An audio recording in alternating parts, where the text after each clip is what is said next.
Ayun, shoutout po. Welcome po sa aking YouTube channel. Andito po ulit tayo para magbigay ng isang maikling kuro-kuro or konting reaction video sa isang panayam ni Charlotte of Cebu sa family ni Beyonce. Pero bago po yan, good morning po muna, good afternoon, good evening sa lahat kung saan po kayo nandoon. At baka meron po dyan na di pa nakaka-subscribe, pa-subscribe po, Roselski TV. At ganoon din ang ama ng Kalingap na si Kuya Val Santos Matubang, Ate Eda Vlogs, Kuya Rab, at ang Kalingap Edu, at lahat ng legal at legit na reactors ng Kalingap. Tara po, panoorin na po natin. Unahin po natin si Beyonce, next tatay niya, at huling-huli po yung nanay niya. Halika po, panoorin na po natin. Hello po, panoorin po natin ang konting clips na ito, ang panayam ni Charlotte of Cebu kay Beyonce, ang one-on-one interview. Halika po.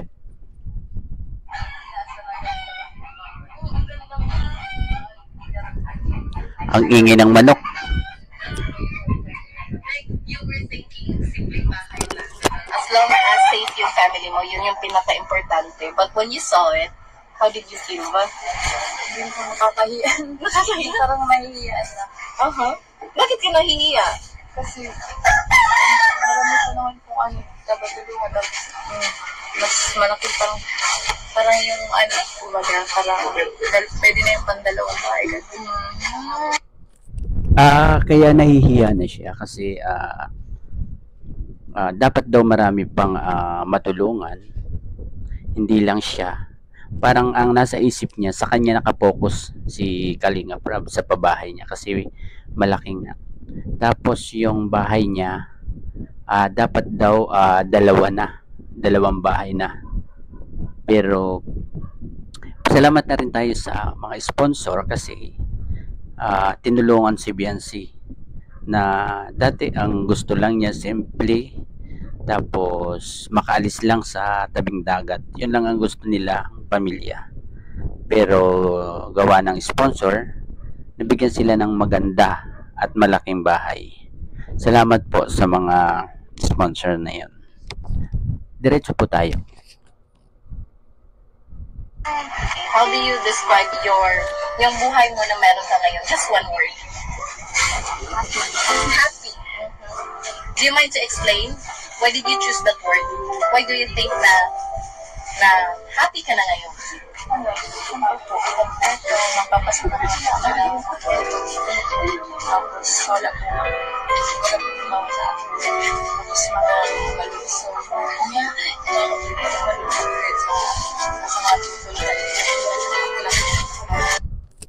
Napakasimple talaga ng pamilya na to. At si Beyonce ganun din. Kasi masaya na siya na kompleto ang pamilya niya. Tapos maraming blessings. Tapos walang nagkakasakit. Yun. Ganyan kasimpleng bata si Beyonce. At ganyan kasimple mag-isip.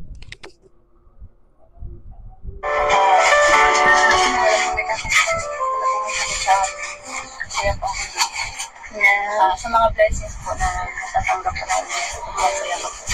Nakagrateful.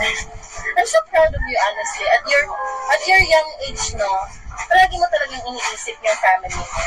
And that's the reason kung bakit mas minahal ka ng lahat. Yes.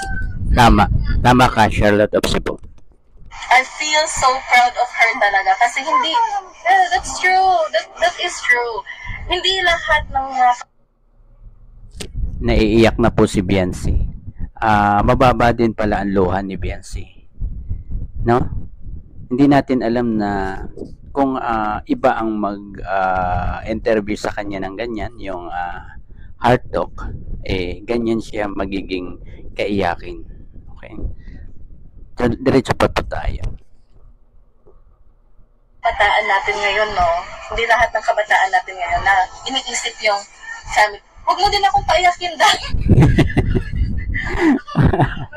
May trapo dito. May trapo kayo dyan.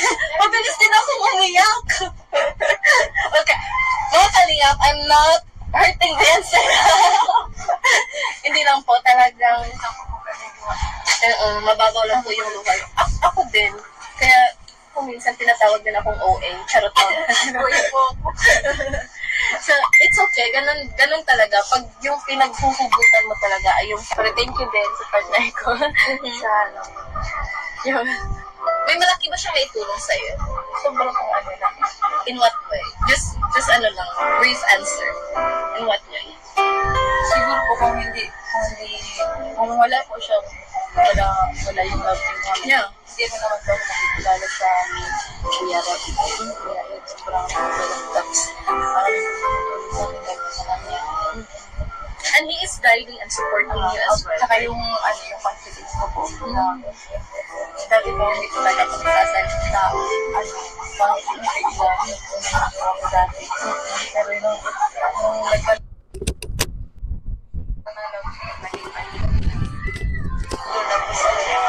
mga confidence na nagkaroon na po ako. And that is, what is his name? Shout out mo yung kanina. Ayun, ganyan siya alam niya kung sino siya dati. Alam niya rin kung anong pagbabago ang naganap sa kanya. Nang dahil sa love team at kay Kalinga Edo. Yan ang maganda kay Beyonce kasi nililingon niya kung saan siya nanggaling. Okay? Diretso po tayo. Ayun, isinout out na niya. Ano gusto ko rin sabihin sa kanila, nandito lang din ako. Handa sumuporta sa kanya. Wow naman, ang sarap naman pakinggan nun. Sana mapanood ni Kalinga Edo to para alam niya na full support sa kanya si Beyonce. Okay. Kilig na kilig si Ma'am Charlotte of Cebu. Sa channel niya. Yeah. Sa kanya. Ayun po mga kalingap mo. Kung sino Ayun po, natapos na po tayo kay Beyonce.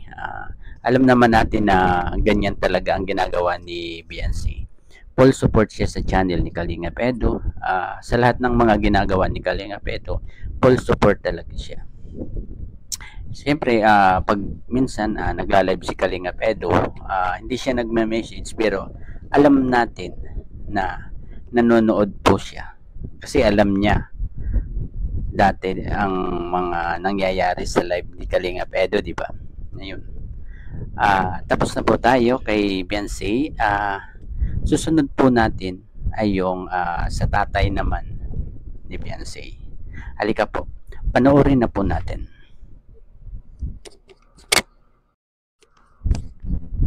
Ito naman po yung tatay ni Beyonce kung saan one-on-one interview rin ni Charlotte of Cebu. Halika po, panoorin na po natin. Iwas siya kasi yung magalit na So, sa madaling salita, pinapakita ni Beyonce yung respeto niya sa inyo Okay. as her parents. Yes. Yan po, ang dami nagmamahal sa kanya. Kaya Sobra. sobrang magpapasalamat kami sa mga nagmamahal sa kanya, pati kay Edo. At kung hindi nga dahil kay Edo, kila Kuya Rob, hindi sa ganito, wala kami sa ganitong Salamat naman kasi hindi nalilimutan ni na tatay, nanay, si Kalinga Edo. Kasi si Kalinga Edo talaga ang dahilan kung ba't naging ganyan si Beyonce, naging dahil na nagsasalita na siya. Diba? Hindi katulad dun dati na pangiti-ngiti lang. Yun, ganun lang si Beyonce dati. Diretso pa po tayo. sitwasyon.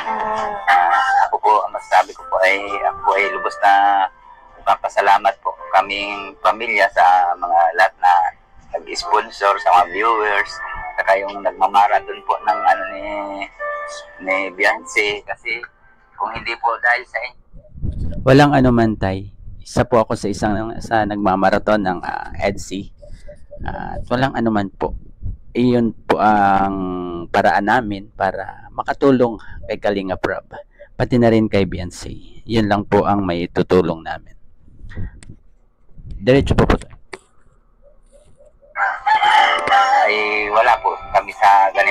sitwasyon na hindi kami kakaroon ng bahay na malaki. Tapos kay Kuya Bal po, nagpapasalamat kay Kuya Rab, kay Ate Edna, kay Ido po, at siya ang laging kalabtim ni Biancy. Laking pasalamat po namin at yung nakilala yung anak namin dahil sa labtin. And one last question po. Pasok po ba si Edo kung sakali in the near future? Magiging son-in-law? Kaya po ba kaya doon? Wala naman pong problema sa amin yan. Kung talagang sila ang magkaswerte ng Magkatuluyan. Ayun, tama naman yun. Hindi dapat pigilan. Doon naman po kami. Support na lang po kami sa anak namin. So, mensahe niyo po para kang Edo, Kuya. Ay, kay Ido, ang naman sa kanya, kung talagang seryoso siya, ay magtiyaga lang siya.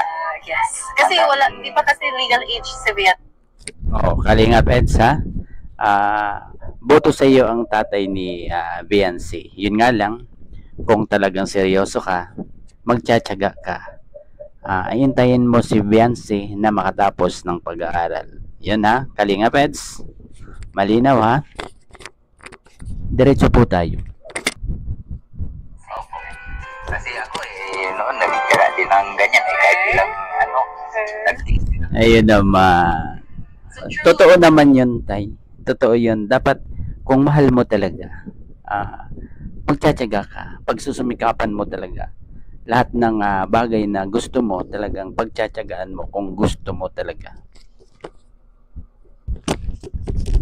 Ayun, tapos na rin po tayo kay Tatay Viran. Nakita naman natin kung gaano ka-appreciative ng tatay ni Biancy. Sobra siyang pasalamat sa mga tumutulong, sa mga sponsor, kay Kuya Rab, kay Kuya Val, at kay Edo. Ganyan ang family nila. Sobrang mapagpasalamat sa mga tumutulong. Sana lahat ganyan. Okay? Susunod po natin ay ang nanay naman ni Biancy na halika po. Panoorin po natin.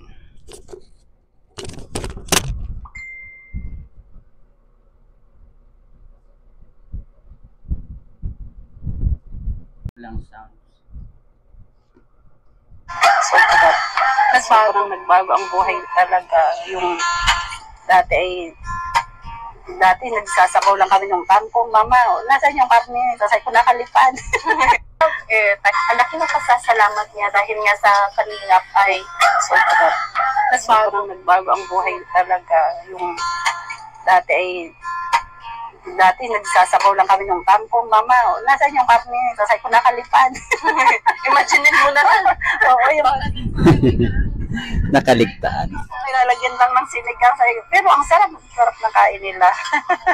Kahit ilang buwan, No? Matatapos na yung bahay mo. Tsaka, hindi lang to basta-basta bahay, ate. Napakalaki. Tinatawag na nila itong mansion. Ano masasabi mo doon? sobrang nahihiya po ako. Nakakahiya nga po kasi sobrang na po ba yung ng sponsor ng pera. Ay nako nanay, wag na kayong mahiya. Yan kaloob ng mga mabubuting sponsor nyo.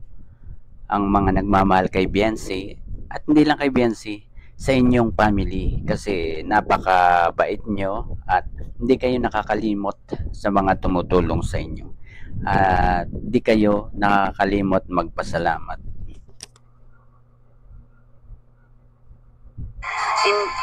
Ano naman po baga natin na hindi basta-bastang makukuha yung perang ganun. Kaya sobrang utang na loob namin sa mga taong tumulong sa amin na talagang kung iisipin mo, hindi ka naman nila paano-ano, pero sobrang concern nila sa iyo. Tama yan. Tama yung sinasabi ni nanay. Pero talagang para sabi ko nagpapasalamat ako sobra sa lahat ng mga sponsor na tumulong kay Beyonce. Talagang utang na loob po namin ito, hindi po namin kayo makakalimutan kahit kailan sa buong buhay namin. Sobra po nagpapasalamat. Maiyak mo. Grabe naman si nanay. Pati naman po kami maluluha sa inyo niyan. Sa ano nyo. Napakabait talaga ng pamilya na to. Grabe. Maiyak mo din ako yan. It's okay. Kung anong kinasanay. Ayun. Ganon. Kalambot ang puso ni nanay. Ganon din sila magpasalamat sa lahat ng mga tumutulong. Pare-pareho silang tatlo, di ba? May mga mababang loob. The way na magsalita sila, same din. Mga mababa ang boses. Ayun.